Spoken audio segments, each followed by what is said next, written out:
Orang tuh gelisah. Ada yang di pekerjaan, Anda ada persaingan, tiba-tiba ada yang ingin menyingkirkan Anda, dagangan Anda dijahili, Anda bahkan kemudian mau ada ancaman, ada macam-macam, ada yang dengan kedudukan, ada yang cuma di jabatan, ada bahkan yang di kampus, ada macam-macam. Sampai saking singkatnya, puncaknya secara singkat Anda berada di situasi sempit, gelisah luar biasa. Makanan ada tapi nggak bisa makan. Kadang di rumah tangga, ikan aneh, hidup berdampingan tapi saling bertolak belakang. Tinggal di rumah yang sama, tidur di kamar yang sama, tapi tidak saling sapa. Ya kadang-kadang mau makan gak enak, terasa sempit hatinya, keadaannya gak nyaman. Maka ini bocoran rahasianya. Ketika pemuda itu menemukan tempat yang demikian dengan segala suasananya, apa yang pertama kali diminta oleh mereka? Tuh lihat. Nih saya mau katakan, mereka nggak minta teman-teman sekalian makanan. Rabbana atina min ladunka ta'aman. Ya Allah, mohon ya Allah, Engkau kan mencintai kami, kami beriman, berlari dari kezaliman untuk mendekat kepadamu ya Allah. Ini gua pasti nggak ada makanannya. Ya Allah, anugerahkan kami makanan. Tidak. Rabbana atina min ladunka nuran. Ya Allah, kami nggak ada cahaya nanti di gua. Mohon ya Allah, berikan kami cahaya. Tidak. Rabbana atina min ladunka kasuran. Ya, ya Allah. Ya kalau bahasa orang Indonesia misalnya kan. Ya Allah, kami nanti di sana gua tempatnya sangat keras ya Allah, maka mohon minimal adakan kasur di situ. Rabbana atina min ladunka kasuran, ya kan? Bisa. Minta.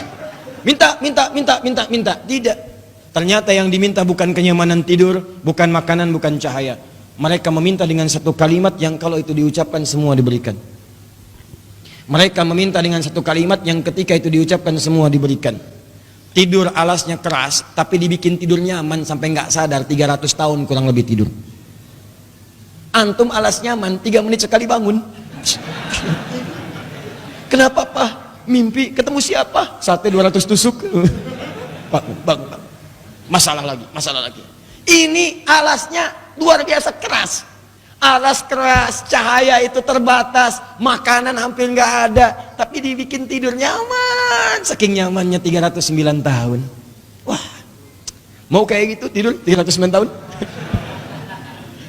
Tapi enaknya itu begini, enaknya begitu bangun nggak kerasa tidur itu udah lama, kayaknya baru tadi gitu. Ya, kan biasanya kayak gitu tuh kalau subuh-subuh mau bangun kan, ya subuh-subuh mau bangun duduk sebentar kan begini, nggak kerasa. Ya, baru duduknya jam 3, begitu begini lagi udah jam 5. Ya. Ada yang sangat nikmat, deep sleep namanya, tidur yang dalam, deep sleep. Cuman 5 menit tapi rasanya panjang gitu, Masya Allah. Itu luar biasa. Ada yang kebalik, panjang rasanya sebentar rasanya panjang, nikmat, berisi tidurnya. Yang mau saya katakan, bukan persoalan tidur dan lain sebagainya, kenyamanan Allah berikan.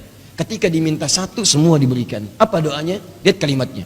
Rabbana atina billadunka rahmatan wa hayyi lana min amrina rasyada. Tuh, ketika Anda dihadapkan pada sebuah kesulitan tingkat tinggi yang solusinya kata orang ini mustahil, gimana masuk gua ke toiletnya gimana? 309 tahun. Anda bayangkan, Anda aja di sini kadang-kadang 2 jam gak betah. Ya, gak betah bukan karena taklim, kadang-kadang ke toilet tahan. Kalau ke toilet gak dapat tempat lagi gitu kan. Saya tahu saya. Saya paham. Ya. Ini 309 tahun semua diberikan kenyamanan oleh Allah. Kalau Anda mendapati situasi serupa yang kata orang itu sulit luar biasa, maka jalannya satu. Dibandingkan minta dunia, lebih baik minta rahmat kepada Allah. Mintakan rahmat. Begitu rahmat diturunkan, semua kesulitan hilang. Enak gitu, nyaman. Nah, doanya, catat doanya itu. Itu doanya. Di saat Anda dihadapkan pada kesulitan tingkat tinggi, entah itu persoalan di rumah tangga, entah itu di kantor, entah itu mungkin saat ada penyakit divonis yang luar biasa, entah itu ada persaingan dalam kehidupan bisnis, jabatan dan sebagainya, doanya khusus nih, catat yang tadi. Ya, karena hukum dari asbabun nuzul dalam ilmu tafsir, kaidahnya mengatakan begini, al-ibratu bi umumil lafzi la bi khususis sababi. Ibrah itu, pelajaran itu, hikmah itu, hukum itu jangan dilihat kepada sebab khususnya, tapi dilihat pada keumuman lafadznya. Allah memberikan gambaran lewat ayat ini dengan sifat yang umum. kejadian yang menimpa beberapa pemuda tadi, tapi hikmahnya diberikan pada orang-orang di masa yang akan datang. Kalau Anda punya kejadian yang sifatnya serupa, walaupun tempatnya beda, dia di gua, Anda di kantor, mereka di gua, Anda di rumah tangga, mereka di gua, Anda di perusahaan, tapi sifatnya serupa, sulit, sakit, ada tantangan, terancam, maka doanya sama. Apa itu doanya? Rabbana atina min ladunka rahmatan wa hayyi lana min amrina. Begitu cara ngajinya tiap malam Jumat, bukan cuma dibaca. Dibaca itu dapat pahalanya, dapat kita. Tapi kita harus mendapatkan hikmahnya. Kenapa tiap Jumat kita disunnahkan membaca surat Al-Kahf? Karena di situ ada kemudahan-kemudahan yang kalau Anda pelajari setiap Jumat selesai urusan Anda. Ya Allah, tunggu tuh, ada yang setiap saat, ada setiap waktu, ada yang sepekan sekali. Makanya nanti saat Jumatan pun itu ketika suami datang Jumatan, Bu, Ibu persiapkan pakaiannya, parfum terbaiknya, ya kemuliaannya, dan ingatkan sebelum berangkat, Pak, sayang, titip doa ya untuk keluarga kita, titip doa ya untuk kelancaran anak kita, titip doa ya insya Allah Papa juga lancar bekerja, dan titip doa ya untuk cinta kita sampai ke surga. Catat. Cina. Ini pasti belum nikah. Insya Allah saya doakan ya, ya bisa menikah minimal 2 hari sebelum kiamat.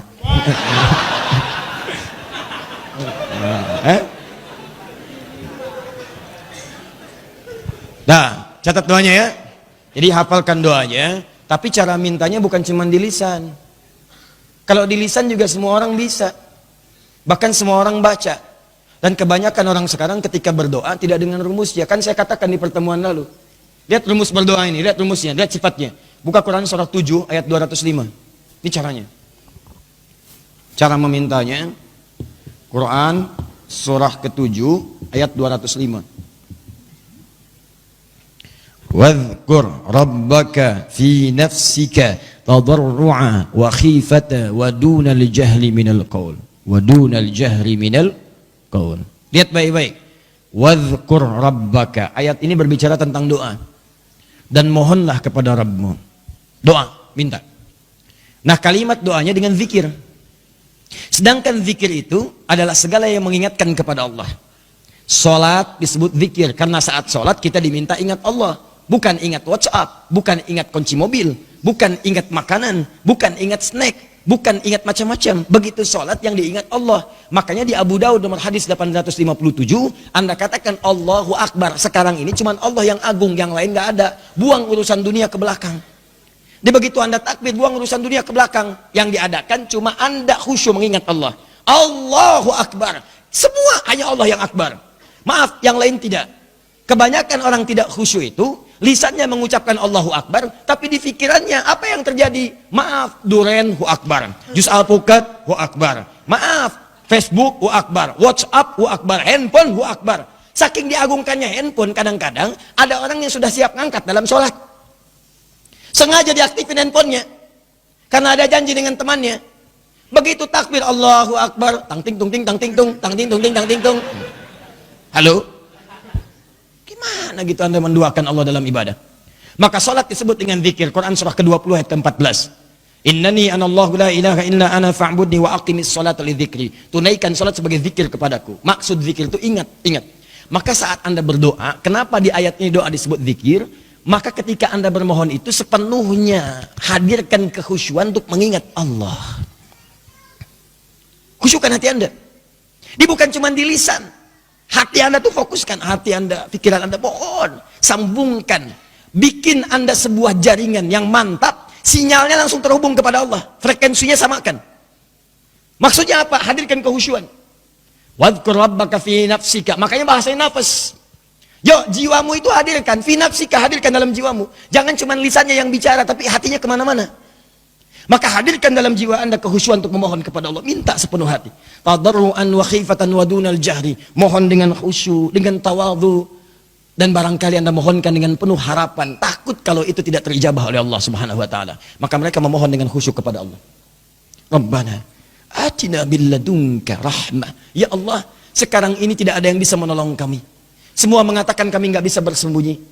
Ya Allah, kami paham. Kami sangat yakin ya Allah. Ketika semua tidak bisa mengatasi, hanya engkau yang mampu kemudian menjawabnya.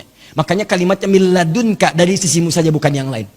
Sama dengan Nabi Zakaria, ketika semua mengatakan, ya Allah, mereka mengatakan aku nggak mungkin punya keturunan. Maka kalimat yang menggunakan milladunka. Quran surah ketiga ayat 38. Ya, hunalika da'a Zakaria rabbah, qala rabbi habli milladunka dzurriyyatan thayyibah. Milladunka. Milladunka, ya Allah, mereka mengatakan aku nggak mungkin punya keturunan. Maka aku mohon ya Allah, ketika mereka mengatakan mustahil, aku mohon darimu saja, darimu saja. Maka Anda coba hadirkan suasana itu. Misal, di perusahaan sedang ada persoalan, di rumah tangga ada persoalan. Maka Anda panjatkan dengan khusyuk kepada Allah, ya Allah, rahmatullah. Mereka katakan ini mustahil, ada solusinya. Ya Allah, nampaknya mereka katakan tidak ada harapan. Mereka katakan tidak mungkin ya Allah. Tapi hamba yakin engkau yang tidak punya batas dalam pemberianmu. Maka ketika mereka mengatakan mustahil, tolong tunjukkan kepada mereka ya Allah, bahwa engkau yang paling kuasa atas segala sesuatu. Kalau hamba langsung memohon kepadamu, tidak engkau kabulkan juga. Lantas tunjukkan kepada hamba, kepada siapa hamba mesti meminta. Buktikan kepada mereka ya Allah, bahwa engkau Tuhan yang tidak punya batasan. Yakinkan kepada mereka ya Allah sebagai asbab hidayah untuk mereka. Rabbana atina min ladunka rahmat, berikan rahmat kepada kami. Wa hayyi lana min amrina rasyada, dan berikan petunjuk kepada kami untuk mendapatkan solusi dari persoalan kami. Jadi lihat penempatannya, begitu rahmat turun, wa hayyi lana min amrina rasyada, dan siapkan kami untuk menerima petunjuk menyelesaikan masalah kami. Di solusi turun setelah rahmat diberikan. Anda tahu apa jawabannya? Begitu doa selesai dipanjatkan dengan khusyuk, tidak pakai lama. Tidak menunggu lama. Anda pesan ke restoran mengatakan, jangan pakai lama ya. Lama. Pak, orange juice ya. Siap Pak. Berapa harganya? 30.000. Ya udah. Kalau es jeruk berapa? 15.000. Avocado ada? Ada. Berapa? 50.000. Kalau jus alpukat 25.000. Ya udah, saya pesan Jennifer aja. Ya. Apa Jennifer? Jeruk nipis peras. Ya. Pakai es enggak? Pakai. Kalau pakai es, top es. Ya. Pesan, nggak pakai lama. Datang dengan proses. Doa tidak. Ketika Anda minta dengan khusyuk kepada Allah, itu sepersekian detik langsung turun jawaban. Jawabannya di ayat ke-16. Wa idh i'tazaltumuhum wa ma ya'buduna illallah fa'wu ilal kahfi. Nggak cukup sampai di situ. Yansyur lakum rabbukum min rahmatihi. Coba buka ayat 16-nya. Wa idh i'tazaltumuhum wa ma ya'buduna illallah. Tadi kan kalimatnya, dan ketika kalian bertepas diri dari mereka itu, karena mereka berbuat zalim, memaksa engkau menyembah Tuhan mereka, memaksa engkau berbuat maksiat, maka kalian tinggalkan mereka untuk menyembah Allah, untuk mendekat kepada Allah saja, perbaiki diri. Anda di pekerjaan tiba-tiba keluar karena meninggalkan sesuatu yang Allah larang, kemudian tiba-tiba jatuh Anda, maaf, jatuh ke titik nadir, bahkan terlibat misalnya ada pinjaman belum terlunasi, ada macam-macam yang sulit, tapi niat Anda untuk memperbaiki diri, maka apa yang mesti Anda lakukan? Anda berwudu, Anda perbaiki diri Anda, datang ke masjid, tunaikan sholat, dalam sholat sujud minta kepada Allah Subhanahu wa Ta'ala, ya Allah, engkau yang berjanji pada setiap hambamu, ketika hamba meninggalkan maksiat untuk menujumu, maka engkau akan berikan rahmat kepada hamba. Maka seperti engkau telah berikan kepada orang-orang sebelum hamba rahmatmu, ya Allah, hamba mohon atina min ladunka rahmah. Maka turun jawaban dari Allah. Persis jawaban kepada Nabi Ibrahim ketika beliau akan dikaruniai seorang anak dari rahim istrinya bernama Sayyidah Sarah. Nggak percaya? Buka Quran surah ke-19. Ya, dari ayat 45 sampai dengan 49-nya. Ketika sampai ke ayat ke-49, Allahu Akbar. Indah sekali jawabannya. Kalimatnya sama. Kalimatnya sama. Ketika engkau tinggalkan sembahan mereka itu Ibrahim, wa idh tazaltumuhum mimma ya'buduna illallah, ya, wa habna lahu Ishaq.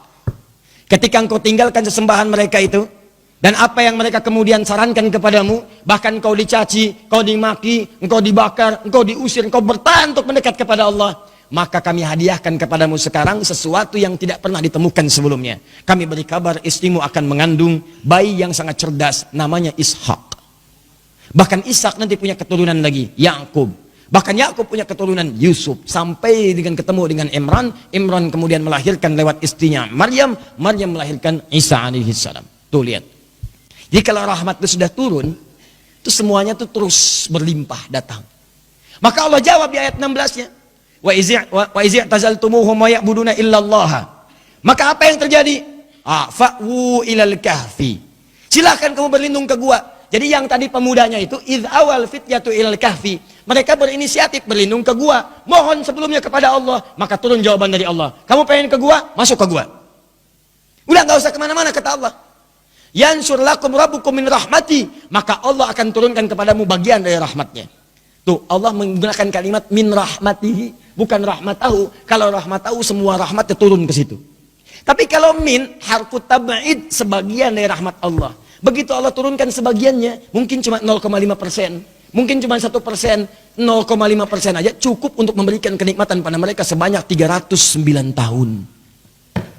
Antum dapat rahmat Allah sekarang, bertahannya bukan cuma buat besok, itu bisa bertahan sampai generasi ke-7 dari keluarga antum. 309 tahun.